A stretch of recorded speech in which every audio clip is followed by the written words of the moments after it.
Welcome back, guys, to Triangle Strategy, where last episode, after securing the Grand Norzelian mine, House Wolffort finally learned of the cause for all they have been through, the salt crystals within. Chapter 17, Part 1, If Grief Could Passions Move, then began with Glenbrook now in a more precarious position than ever, with Hyzante learning of the salt from Milo and bound to march on our lands to cover everything up. But before any combat, character stories await before we consider our options. Alright then, let's find out what's going on at the Twins Gate. Gustadolph gathers his troops at Twins Gate and rallies them by revealing that the Grand Norzelian mines and salt crystals have been taken from Aesfrost.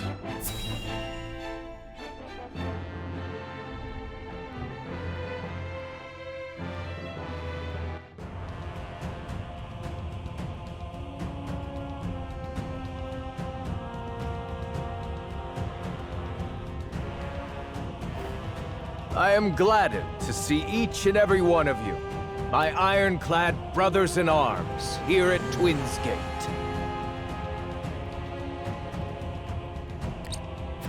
I have asked you here to tell you of a most fortuitous discovery. We have found crystals of salt deep in the Grand Norzelian mines. Alas, Glenbrook has taken those very mines from us. What's worse, Glenbrook's esteemed House Wolffort is led by one of the saintly seven of Hyzante. They will no doubt be informed of the salt crystals, and their precious religion will be shaken to its core. I trust you can all imagine how Hyzante will respond to such an affront. They will not go quietly, but will instead seek the crystals for themselves, that their reign of terror may continue unimpeded. Therefore, we must subdue Glenbrook and seize the mines for Aesfrost if we are to counter this grave threat. But we cannot stop there, for that will only draw Hyzante to our gates. They will stop at nothing to conquer all of Norzelia in their name. The Duchy has never been in a more precarious position. But we will not yield. We subscribe to no faith, and we bend the knee for no king. We shall greet our enemies at Twins Gate with cold, hard steel. Our newest weapon, the Death's Knell, is nearly complete. With it, we shall strike back at Hyzante. The false goddess shall crumble beneath the sheer force of our iron will, and Hyzante reduced to rubble along with her. Raise your swords, my black iron heroes. Your names shall be cast in iron when the histories of this day are written. You shall be known as the defenders of Aesfrost! For Aesfrost!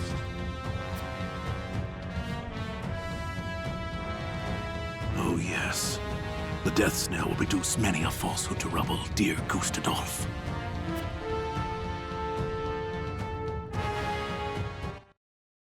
That long pause was caused by the fact that whenever I go between a character story and the main story, the auto text gets turned off. I don't know why it's between those two things. It's just main story, it's fine.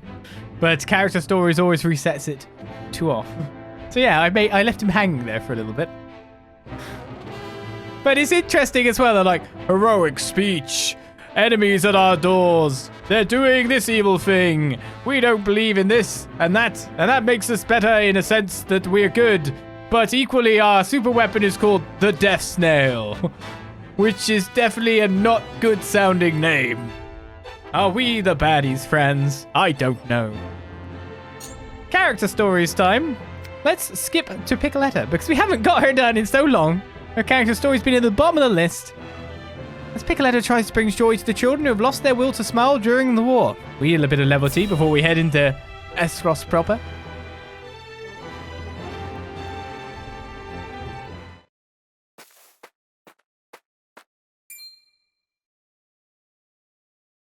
Oh, however will we carry on? Where's our house, Mama? Did the fire eat it? They're just like me. Picoletta.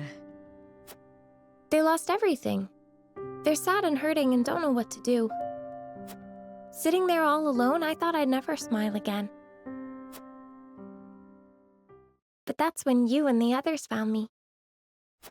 You told me I threw my ball so well. Hearing that made me so happy. I felt warm inside again. I realized I wasn't alone in the world. And now it's my turn to do the same.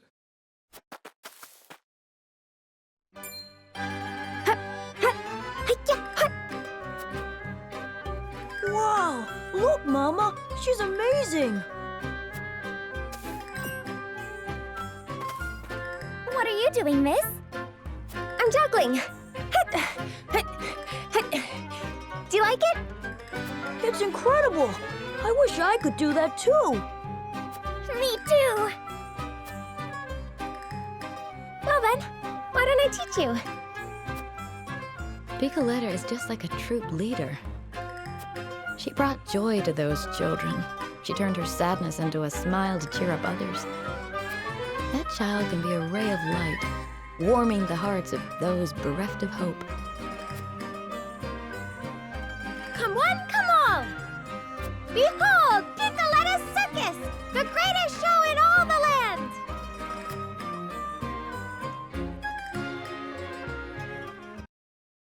The way she started that off, I was like, and we're letting this child go to war?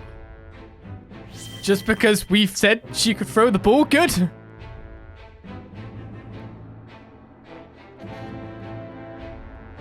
You can throw that ball really good. I'm sure you can crack some skulls with that. What? Are we the bad guys? The changing of the times spares no one. Not even the Norzelia Consortium. I was expecting to see Gustadolph here. But that's not the case. Have you heard the popular rumor, Lord Claris? That Hyzante intends to raise an army against Glenbrook? Yes, I am familiar. So it's reached the Consortium then. Is it true?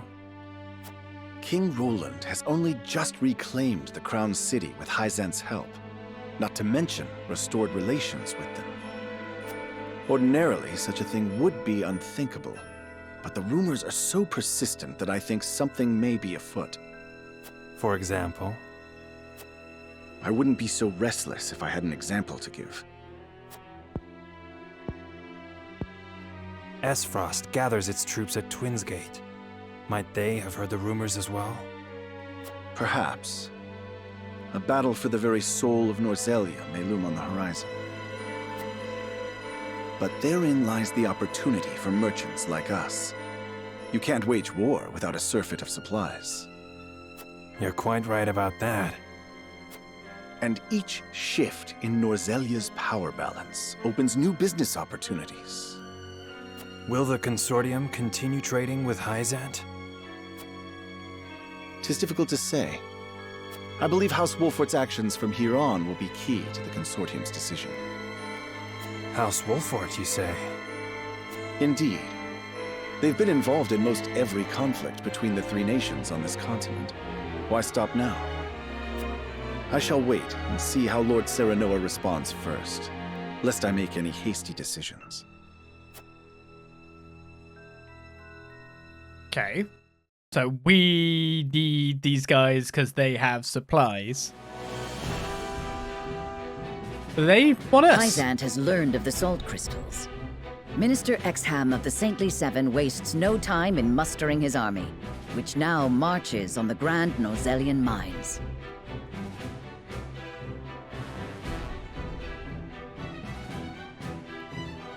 Elsewhere, Gustadolph amasses his own forces at Twinsgate in anticipation of the war to come. All eyes are on Glenbrook, where Roland and Serenoa's pronouncement could touch off a battle for the soul of Norzelia. After much deliberation, Roland makes his way to Castle Wolffort to inform Serenoa of the decision that now weighs heavy on his heart.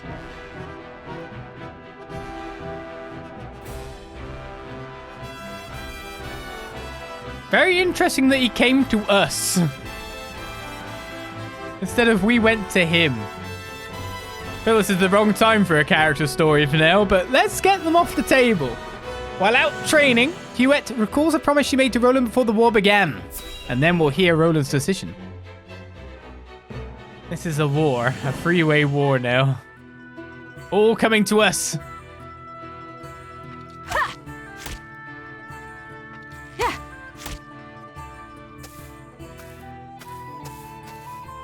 At it again, eh? You know, even the Dawn Spear set down his weapon on occasion. We are at war. I cannot hope to end it by being idle. Spoken like a true member of the Kingsguard. You lot were always too serious for my tastes. We were not serious enough. Where is the king we were meant to protect now? What will become of his kingdom? King Regna and Crown Prince Franny are no more. Only Roland and Cordelia remain. When I think of how lonely my charge must feel, I almost feel smothered by the guilt. If he's lonely, he hides it well. Could be that losing his princely obligations has lifted a weight off his shoulders. And who are you to speak on his feelings? His father ever doted on Franny. He knew precious few moments of his mother's love before she passed. Even so, he tried his utmost to never show weakness in front of his sister. He was there for her in the worst of times. There was never a place near the throne for him. Truth be told, Sir Maxwell was more of a father to him than anyone. I'd like to think I have been more than his guard. Oftentimes, I felt like his confidant.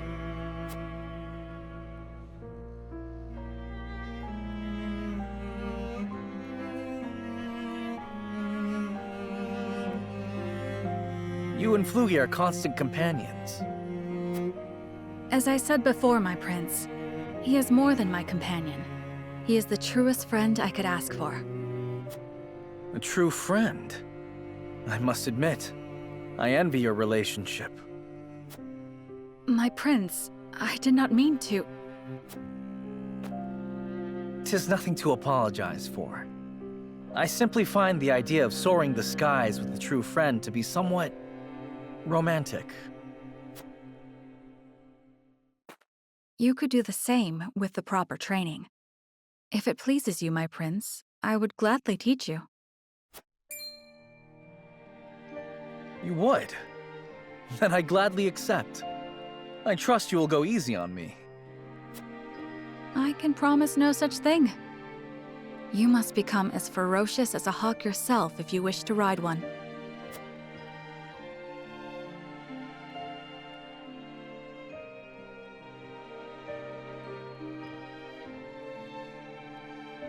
War broke out soon after that. My promise to teach him is yet unfulfilled. So I will train, I will fight, until the skies are no longer clouded by the fires of war. Only then can I rest.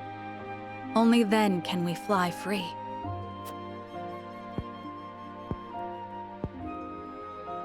Perhaps then, with the wind in our faces, we can forget our stations, our titles, if only just for one moment. What was that last part? You'll have to speak up. Nothing. Nothing at all. Yes, it's back to training for me.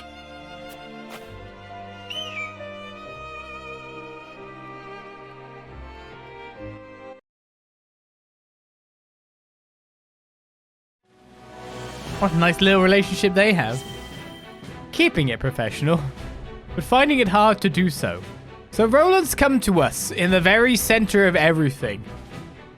Probably in the most pincerable position. I mean, it's a fort and all. Don't get me wrong, like, we have defensive positions.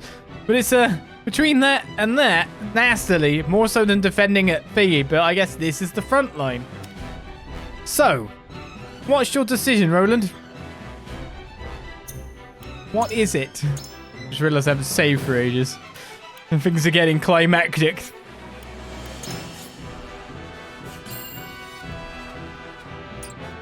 Let's find out.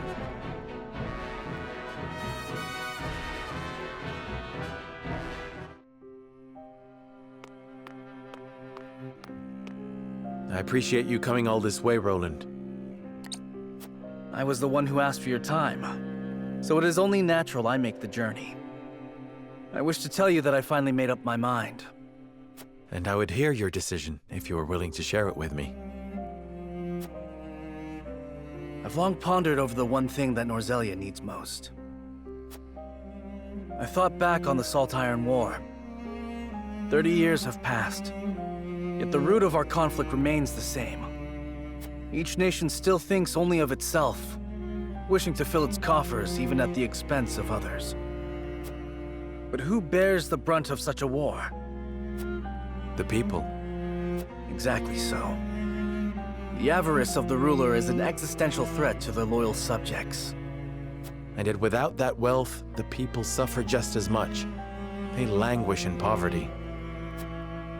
This much is obvious. But there can be no winner without a loser. Remove one, and you necessarily remove the other. If we achieve equality, we achieve peace. And how do you propose we achieve? No. No, surely you don't mean... Yes. The goddess's teachings. All can live as equals under the goddess. An authority greater than any king. The model nation was in front of us all along, Serenoa. The holy state of Hyzante. I have decided that we must give the salt crystals in the Grand Norzelian mines to Hyzante. And in so doing, you'll give them control of all Norzelia. Exactly. There will be no more squabbling over salt. Norzelia will know eternal peace at last. Unequal peace, surely. One built on the backs of a people like the Roselle, if not the Roselle themselves. I am not blind to that fact. But so few will suffer for the good of so many. Nothing in this world is perfect, Serenoa. The sacrifice of the few for the good of the many. It's the only clear answer, and one I would give every time I were asked. Submitting to the goddess will rob you of your kingship. So be it. My crown, my pride. They are but small prices to pay for peace. You are truly prepared to throw it all away. Join me, Serenoa. Let us unite Norzelia under the holy state. Roland, this is quite sudden. I understand. Pray, take all the time you need.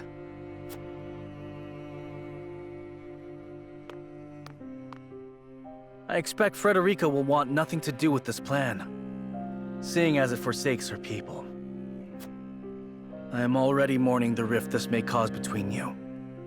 But I shall not be swayed. This will be my final act as Glenbrook's king. I need to usurp this throne.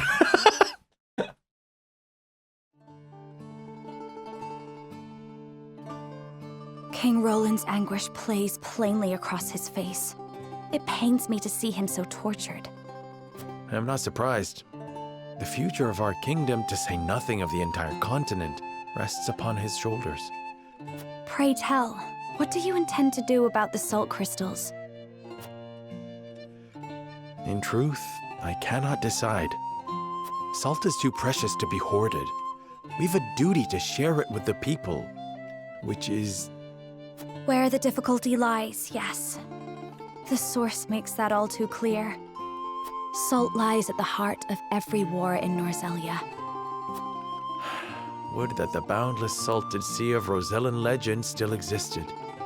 We'd have no need of conflict if there were a source of salt for all.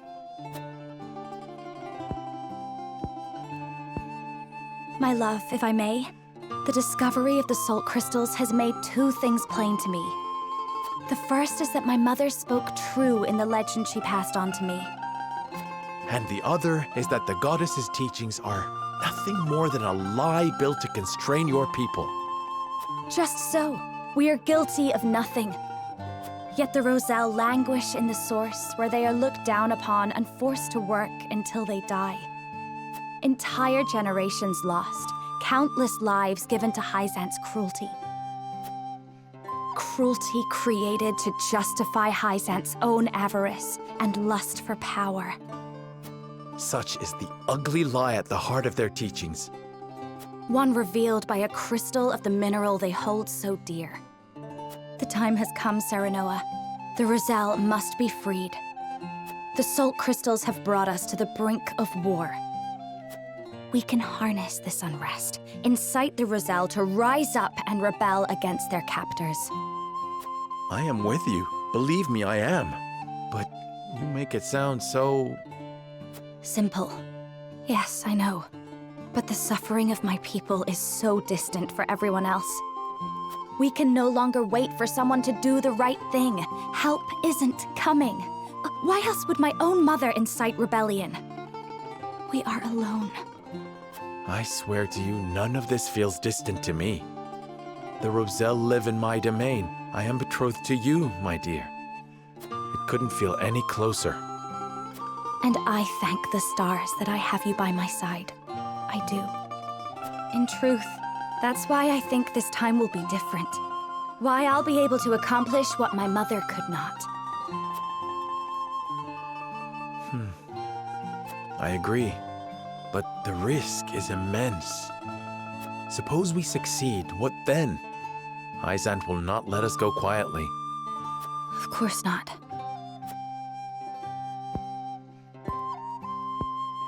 And when that time comes, you can lead the Roselle to Centralia, just as your mother wrote about in the book she left behind. Beyond the Great Falls in the Falk's domain at the end of the Norzelia River, the ancestral home of the Roselle. But that's just a legend. We've already found one legend to be rooted in truth. Perhaps this one is as well. And if not, at least you'll be safe from harm. I doubt Benedict will share our feelings, though. Abandoning all we've built to embark on a journey fraught with danger in search of a legend. Yet no matter how perilous the path ahead, I would happily walk it at your side.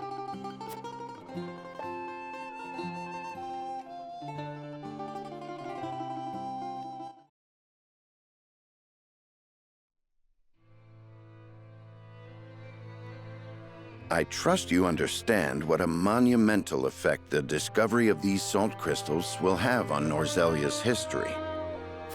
Whatever course of action we choose will determine whether House Wolffort leaves a legacy in that history, or is expunged from it. How would you proceed, Benedict?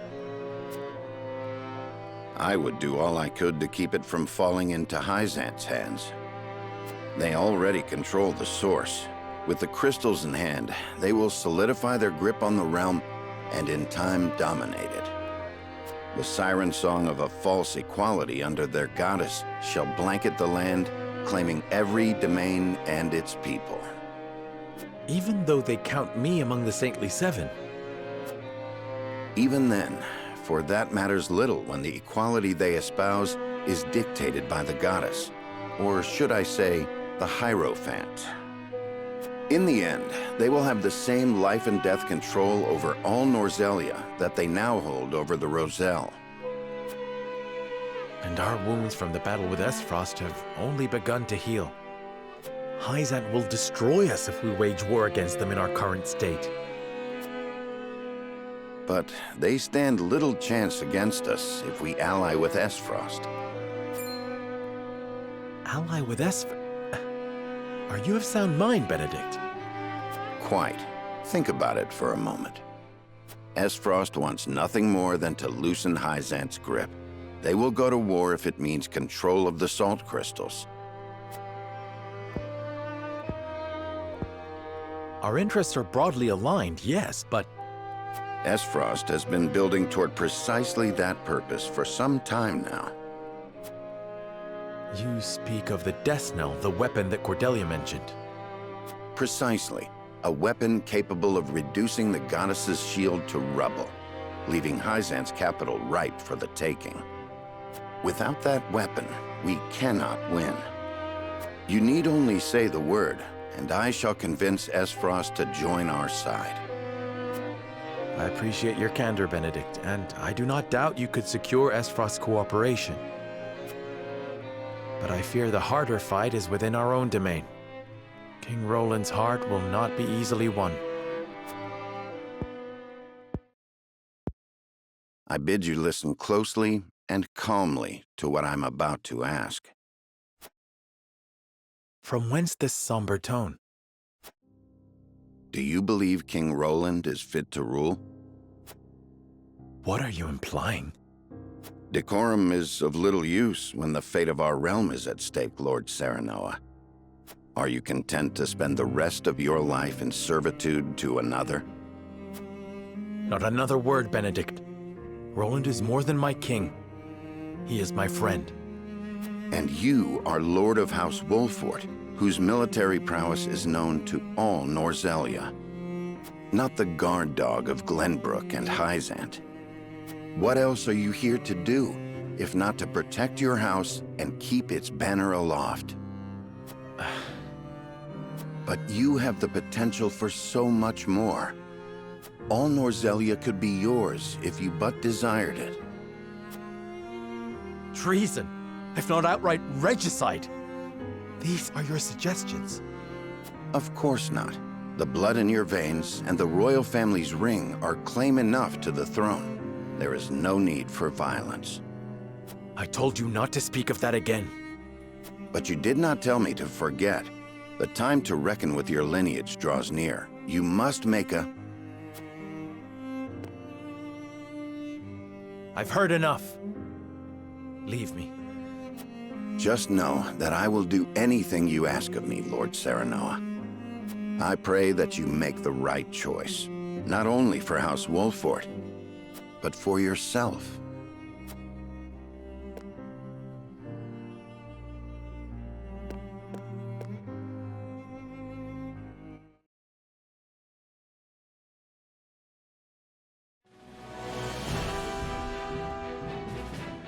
Oh.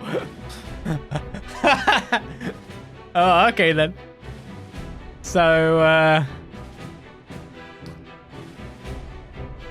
this feels like it then. Once again, House Wolffort stands before three diverging paths. The time has come to lay their convictions bare before the scales and make their greatest decision yet. So, there's Roland. Roland's like, do you know what? A little people can have a bit of suffering. You know, the greater good, yada yada. I'm even big enough to give up my role as like as king and like try to seek unity that way. But I'm also okay with a slave race literally dying at salt mines. But as long as it's not me. What the hell? Roland is not fit to be king? In some respects, okay, he's, you know, able to be the big enough guy to seek unity and even willing to give up his power to do that. But the injustice, the horror that he'd be allowing to happen, even though he knows about it.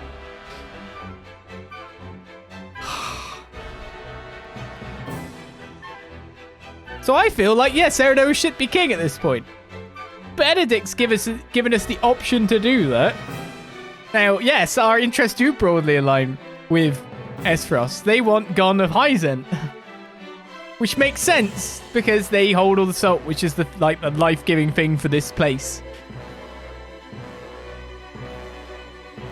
But equally, that's just giving someone else power as well. It depends. We might end up as King of Glenbrook, but then won't Aesfrost control more of it? And then might makes right kind of ideology. And then we've got the uprising of the Roselle. Hyzante wanting to literally kill us if we do that, like, more than they currently want to kill us.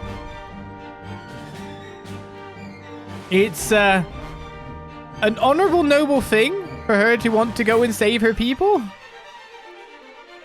Which I completely agree. He should obviously not be a slave race. But the destruction and death and the war that would consume afterwards. And it sounded to me that Serenoa wanted to get the Roselle and then just leave, but he wasn't going with. At least I'll know you're safe. Like, I'll stay behind and then deal with the aftermath. Which surely isn't going to end well. Wouldn't you say? Even the music's like heated up a little bit here. I'm saving again. I think this might be the big time. Just to check with the chat, I'm still on the golden route, right? Because it sounds like now's the time. The story is approaching a turning point. It is recommended you save your current progress. Proceed to save screen. Well, I just did that. I mean, I did just literally just do that, so we should be good.